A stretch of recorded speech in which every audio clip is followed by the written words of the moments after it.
자, 프리고진이 사망을 했다고 하는데 나는 언젠가 이런 쇼를 할 거라는 생각을 한번 해본 적이 있기 때문에 이게 진짜 죽은 건가 아닌가 의심스럽기는 해요. 근데 희한한 게 추락 영상이 있어요.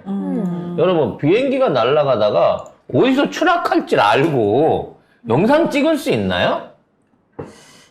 벌써부터 음모론으로 가는 거예요. 미리 대기하지 않은 이상. 그러니까 어디서 날아가던 비행기가 불 붙어서 떨어질 줄 알고 이러한 영상을 찍을 수가 있는지 사실 이해가 잘 안 되긴 합니다만 일단 기사를 보고 네. 이 사건의 진위와 그 다음에 영향력에 대해서 한번 얘기를 해보도록 하겠습니다. 네, 일단 뭐 외신 보도에 의하면 현지 시각 23일 러시아 서부 트베리 지역에서 바그너 그룹 전용기가 추락했고 프리고진과 드미트리 우트킨이 해당 비행기에 탑승을 했습니다. 이 사고로 승무원 3명과 승객 7명 등 탑승자 10명이 전원 사망했습니다. 이것도 독자 제공님일까요? 그렇지. 독자 제공. 네. 그래서 일단 제가 저 영상을 보면서 느낀 이상한 점. 네. 몇 가지를 얘기를 해보겠습니다. 비행기가요, 원래 추락을 하면 날개가 부러지지 않는 이상 양력의 영향 때문에 이런 식으로 떨어집니다.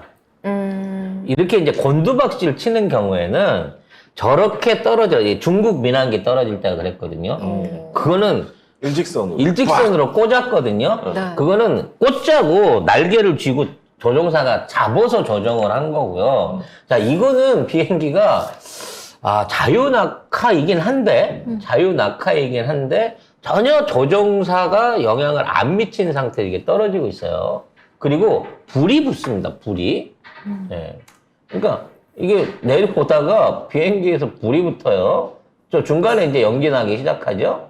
그러면 불이 붙은 다음에 떨어져야 정상입니까?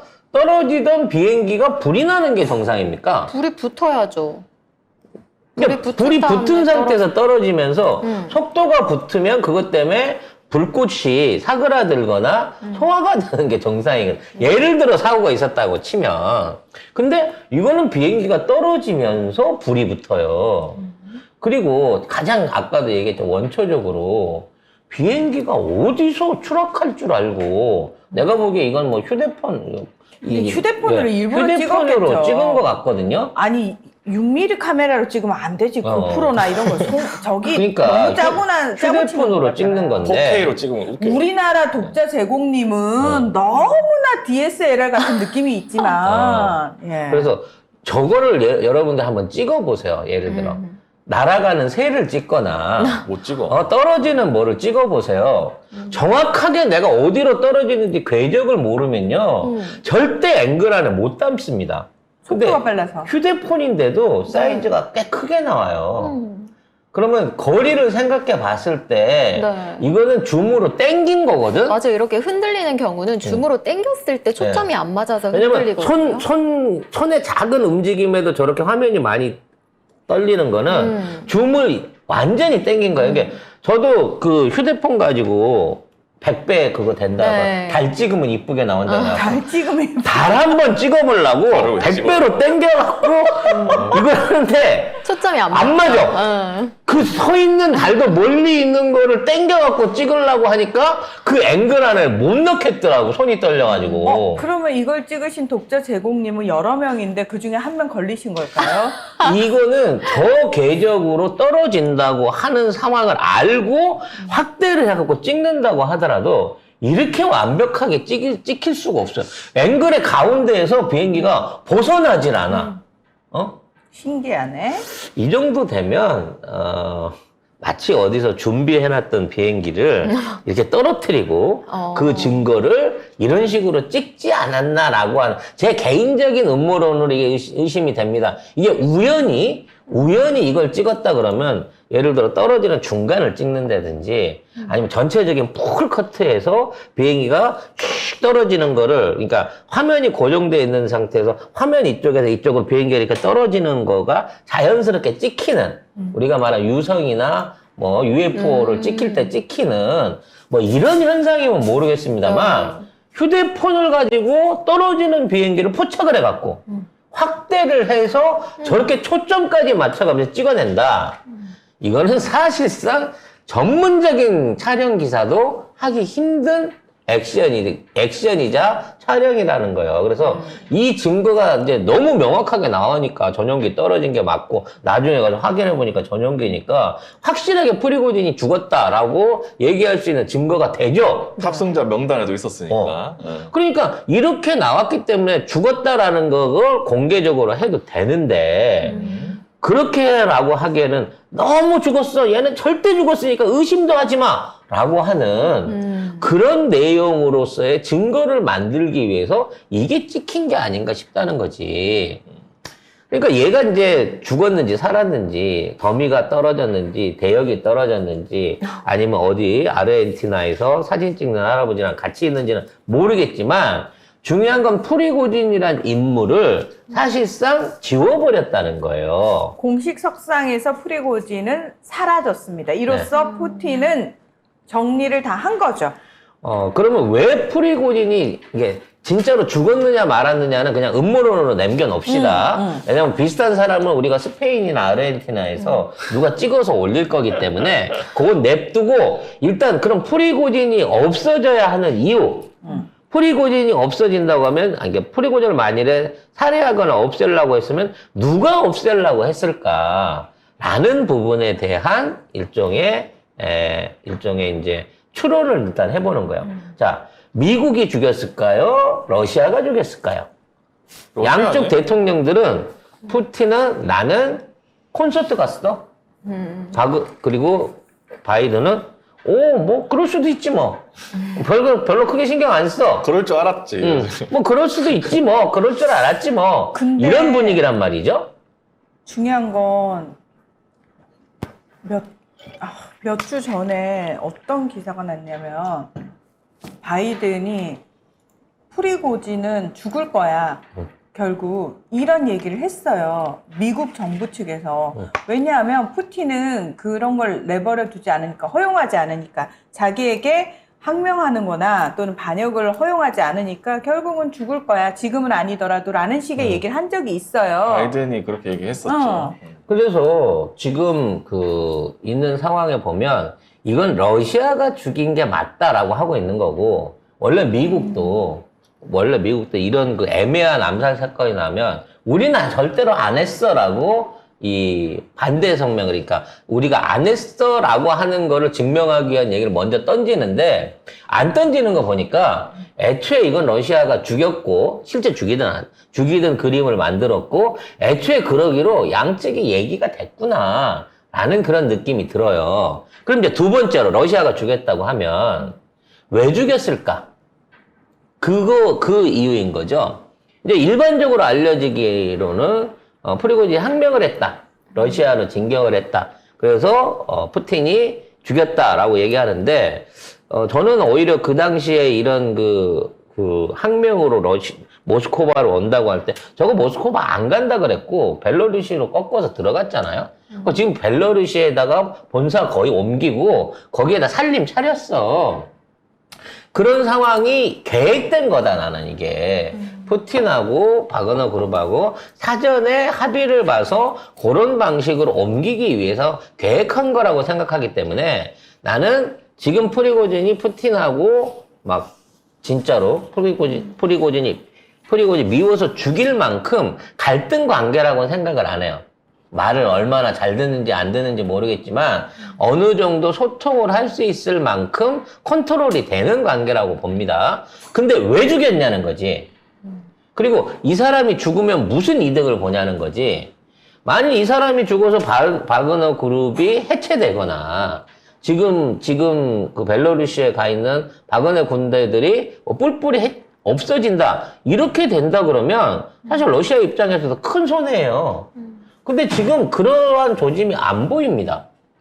즉, 이거는 바그너 그룹 안에 있는 용병들에 대한 권리, 운영? 이거를 러시아 군부가 인계받은 듯한 느낌이 든다는 거지.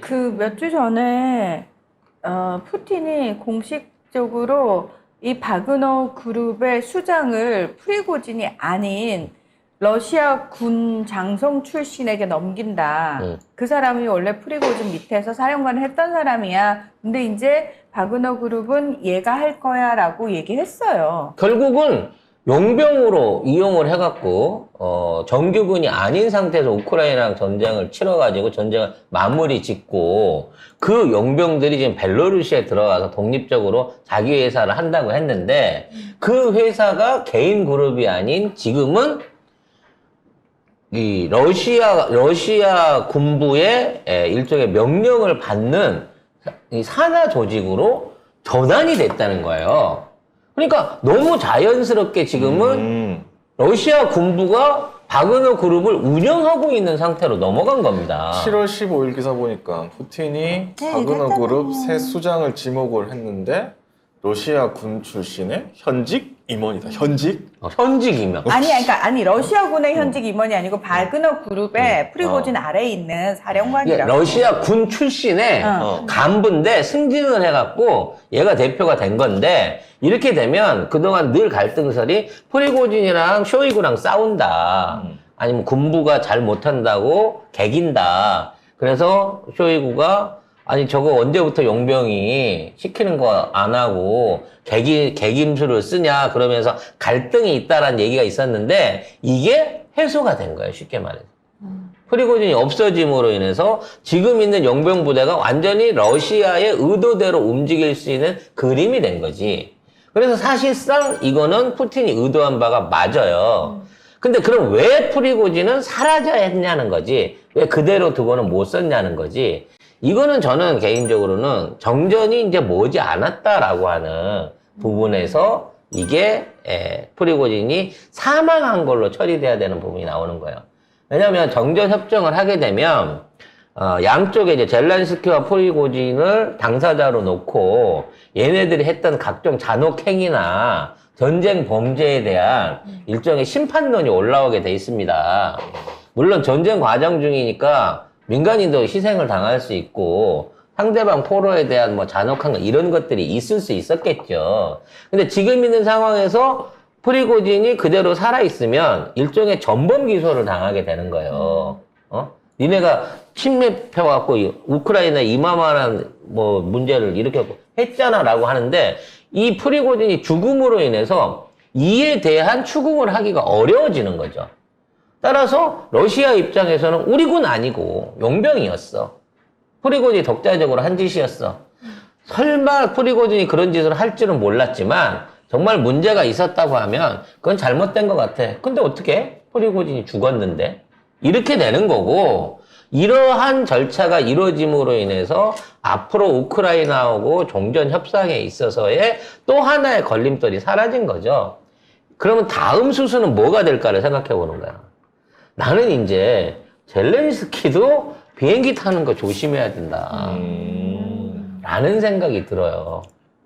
왜냐하면 지금 내부적으로 우크라이나에서 정전을 반대하는 평화협정 안 하겠다라고 하는 건 젤렌스키와 젤렌스키의 측근들밖에 없거든요. 결국 그게 내부 쿠데타 내지는 내부의 평화주의자 또는 종전주의자에 의해 갖고 어떠한 상황이 발생해서 또 젤렌스키도 사라질 수도 있다는 얘기죠. 그러면 더더욱 정전 협상이 쉬워지는 거야. 왜? 젤렌스키는 지금 정전을 하면서도 지금 어떻게든 무기 달라고 쫓아다니고 나는 회복한다고 지랄하고 나토 넣어달라고 난리하고 너무 많은 청구서를 지금 남발하고 있거든. 재건 관련된 비용들도 어마어마하게 요구를 하고 있고 그래서 얘를 살려놓는 상황에서는 데미지가 너무 큰 거야. 얘를 살려놓고 평화협상을 조인하려고 하면 이것저것 다 달 거거든. 이것도 해주세요. 저것도 해주세요. 이런 것들은. 그래서 젤렌스키도 조만간 프리고진 같은 길을 걷게 되는 거 아닌가. 아니 근데 그래서 프리고진이 사라져서 그렇게 되는 건 알겠는데 그래서 누가 죽였어요? 응? 누가 죽였어요? 안 죽었지. 안 죽었다고? 비행기만 떨어졌어. 그럼 어디 있어? 어딘가 있겠지. 남미에서 발견된다고? 남미나 스페인이나 프랑스, 니스 이런 데서 발견된다니까? 아니면 자. 머리 심고 있나? 어디서? 그건 중요한 게 아니고요. 성형하겠지. 성형한다. 여기 저기 신사동에서. 그건 중요한 게 아니고요. 아마도 프리고진은 아프리카 대륙에 있을 확률이 높습니다. 그쪽에 이제 바그너 그룹이 거의 많은 사업들을 하고 있으니까 거기서 이제 호의호식하고 있을 거고요. 다음 타겟이 젤렌스키가 될 것인가 아닌가를 확실하게 판별할 수 있는 징조가 있습니다. 좋은 얘기야. 앞으로 만약에 이제 서방 언론에서 전쟁의 책임을 젤렌스키에게 묻는 듯한, 그러니까 다시 말해서 처음에 젤렌스키가 이만큼까지 성장할 수 있었던 건 뭐냐면 도망을 가지 않고 남아서 내가 결사항전의 자세로 싸우겠다라는 것 때문에 자국민에게 어마무시한 지지를 받은 것 때문에 성장을 했거든요. 그걸로 성장을 했어요. 그러니까 메커니즘이 그거예요. 자, 그렇다면 똑같은 방식으로 젤렌스키를 무너뜨려야 됩니다. 전쟁이 장기화되면서 얼마 전에 우크라이나 사람들이 50만 명 죽었다 얘기 나왔죠. 이게 이제 시작인 거예요. 무슨 얘기냐? 결국 정치인이 전쟁을 막지 못하고 이 전쟁을 장기화시킴으로 인해 가지고 자국민을 이렇게 희생시켰고 우크라이나 영토에 어마무시한 지뢰를 뿌렸고 이런 걸 결국 이 책임은 정치인으로서 젤렌스키가 무능했다. 그리고 전쟁 초기에는 젤렌스키에 대해서 아주 무조건적인 지지를 보내던 국민들이 지금 민심이 달라졌다. 젤렌스키로부터 등을 돌리고 있고 이 전쟁에 굉장히 지쳐가고 있고 피로감을 호소하고 있고 고통을 호소하고 있다. 이런 식의 여론을 형성하는 듯한 언론 보도가 막 나오기 시작할 겁니다. 그러면 결국 그건 이제 정상적인 레짐 체인지의 수순을 밟는 그렇죠. 거고 요걸 빨리 가속화시키려면 갑자기. 아니죠. 그 중요한 건 갑자기 죽는데 젤렌스키가 제거되는데 제거되기 전에 밑밥을 까는 일들이 그렇지, 있어야 그렇지. 된다는 거죠. 그래서 오염수 저지를 못한 무능함이라든지 또 지금 처가 일가에 관련된 비리에 대한 비판 여론이 높아지는 것은 윤석열의 종말이 멀지 않았다라고 하는 징조인 것처럼 지금 우크라이나 안에서 반전 여론과 그와 관련된 어떤 그 언론 보도 헤게모니들이 등장하고 거기에 이제 대척점에 설 수 있는 정치인이라든지 세력이 등장하게 되면 어떤 형태로든지 지금 있는 젤렌스키의 시대는 막을 내리고 그리고 이 전쟁이 마무리된 상태에서 우크라이나는 없어질 것 같아. 떼준 이 동부 지역은 그냥 영원히 러시아 땅 되는 거고 남아있는 서부 지역도 폴란드에 병합되거나 또는 뭐 우크라이나가 다른 나라로 바뀌게 되면서 개명을 하지 않겠나. 뭐 요런 식으로 해서 지도상에서 우크라이나가 지워져 버리는 그런 결과도 나올 수 있다라는 전망이 있더라고요. 유럽의 곡식 창고라는 별명이 있었어요. 우크라이나가 워낙 이제 농토가 넓고 거기서 많은 이제 작물들이 재배가 됐으니까. 그런데 이번 전쟁으로 인해서 지금 러시아군이 뿌린 지뢰, 그다음에 지금 사용되는 집속탄 이런 것들이 다 이제 땅에 박히는 상황이 생기면서 그 땅들은 쓸 수가 없어요. 그러니까 전쟁으로 오염된 땅이 다시 농토로 환원될 수가 없습니다. 그래서 유럽의 곡물 창고가 계속 그 유지가 될 수 없어요. 일단 영토의 3분의 1은 못 쓰는 땅이 돼버렸다라고 생각을 해야 돼요. 따라서 우크라이나의 재건을 위해서 돈을 투자할 가치가 없는 거죠. 당연하죠. 되살려 놔봐야 우크라이나라고 하는 이 나라가 뭔가 돈을 벌어서 스스로 살아 올라올 수 있는 게 없는 거고, 그러니까 뭐 윤석열이랑 손잡고 스마트 도시를 만들고 무슨 최첨단 기술 산업을 유치해갖고 돈 빌려준 어쩌고 거 한다고 어떡해? 하는데 돈 빌려준 걸 어떡해? 그냥 뛴 거지 뭐. 뛴 거고, 자, 우크라이나의 지정학적 중요성은 전쟁이 벌어지기 전에 가장 값어치가 올라갔어요. 무슨 얘기냐면 자꾸 이러면 우리가 러시아로 붙어버릴 거야, 자꾸 이러면 우리가 서방으로 붙어버릴 거야 라고 해서 이 지정학적 위치가 중요했던 건데, 일단 러시아가 침공을 할 수 있는 곳이 돼버렸고, 그리고 러시아가 땅덩어리를 떼가버린 곳이 돼버리면은 더 이상 우크라이나가 서방 입장에서 봤을 때 얘를 끝까지 지켜가지고 어쨌든 우리가 못 들어오는 장벽으로 삼아야 돼 라는 생각은 없어져 버렸다는 쉽게 거예요. 그 말해서 중요성은 네. 떨어졌어요. 값어치가 떨어졌다는 거예요. 우크라이나가 버티고 있으면 러시아가 유럽으로 진입하는 통로를 막아준 벽이었는데 이미 털렸잖아. 그래서 바다 쪽도 털렸고 육지 쪽도 털려서 예전에 우크라이나만큼의 전술적인 가치가 없는 그런 땅만 남아 있는 거예요. 그나마 거기 농사도 못 져. 심지어 국민들도 3분의 1 이상이 피난 가서 안 돌아와. 지금 있는 상황에서 이 나라를 살리려고 하는 거는 아직까지 빨대를 꽂고 마지막 한 방울까지 빨라는 젤렌스키 뿐인 거고, 그래서 젤렌스키는 돈 먹는 하마야. 미국의 입장에서도 EU의 입장에서도. 그래서 저는 아까 레짐 체인지의 형태를 거치든 아니면 러시아식의 홍차를 거치든지 간에 어차피 젤렌스키는 저 자리를 못 지킨다라고 하는 근데 상황을 예측할 수 있을 것 같습니다. 푸틴 속이려고 프리고진 자작극이라는 소리도 있대요 하셨는데 러시아 땅에서 푸틴 몰래 무언가를 할 수 있다는 것 자체가 불가능합니다. 속일 수가 없습니다. 불가능합니다. 그럼 이거는 불가능합니다. 푸틴이 연출한 쇼라고 보는 게 저는 가장 합당한 해석이라고 봅니다. 러시아 땅 내에서 푸틴이 알지 못하는 일이 일어날 수는 없습니다. 네. 푸틴은 그런 존재입니다. 그런 일이 일어난다면 홍차를 마셔야 되는 겁니다. 네.